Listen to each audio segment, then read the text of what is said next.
మనం కృప గురించి మాట్లాడుతుంటాం, పాటలు పాడుతుంటాం, మెసేజెస్ వింటుంటాం, అలాంటి మీటింగ్స్ కూడా అటెండ్ అవుతుంటాం.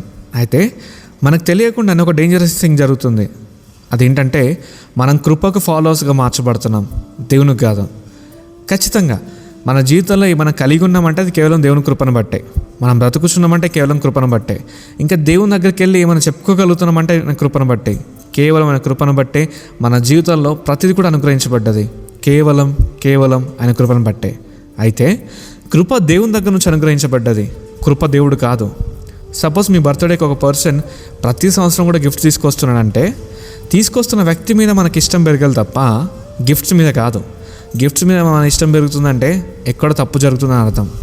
యేసు ప్రభు కూడా మొట్టమొదటిగా మీరు ఆయన రాజ్యమును నీతిని మీరు వెతుకుడి, మిగతాన్ని కూడా మీకు అనుగ్రహించబడతాయని అంటాడు.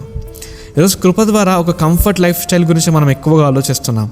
క్రైస్తవుడికి దేవుడు అని గుర్తుకు రాగానే గుర్తుకొచ్చే విషయాలు ఏంటో తెలుసా? సక్సెస్, ప్రాస్పరిటీ, బ్రేక్ త్రూస్, ఇలాంటివే గుర్తుకొస్తున్నాయి. అలానే సువార్త కూడా ప్రకటిస్తున్నారు. కృప అనేది ఒక ఏటీఎం మిషన్ లాగా చూపిస్తున్నారు. ప్రార్థన దాంతో స్వైప్ చేస్తే బ్లెస్సింగ్ని విత్డ్రా చేయొచ్చు.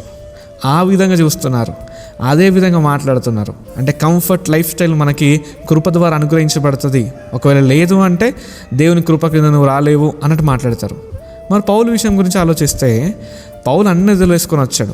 చెరసాల్లో ఉన్నాడు, హింసించబడ్డాడు, దూషించబడ్డాడు.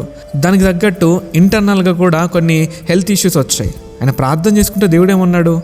నా కృప నీకు చాలును అని అన్నాడు. అంటే కృప అయితే పరిస్థితులు మారుస్తుంది, లేదంటే పరిస్థితులను తట్టుకునే శక్తిని ఇస్తుంది.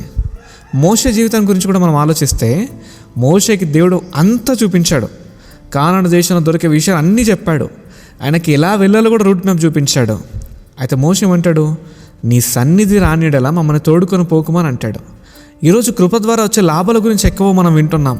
ఆ రోజు మోషే కూడా చూసాడు, అన్నీ ఉన్నాయి. కానీ దేవుని ఒక సన్నిధి కావాలన్నాడు. మన జీవితంలో కూడా దేవుడు అనుగ్రహించే విషయాల మీద మన ఫోకస్ వెళ్తే దేవుని పక్కన పెట్టే పరిస్థితులు కూడా మన జీవితంలో రావచ్చు. మోషే నీ సన్నిధి రాకపోతే మమ్మల్ని తోడుకొని పోకు అని అంటాడు.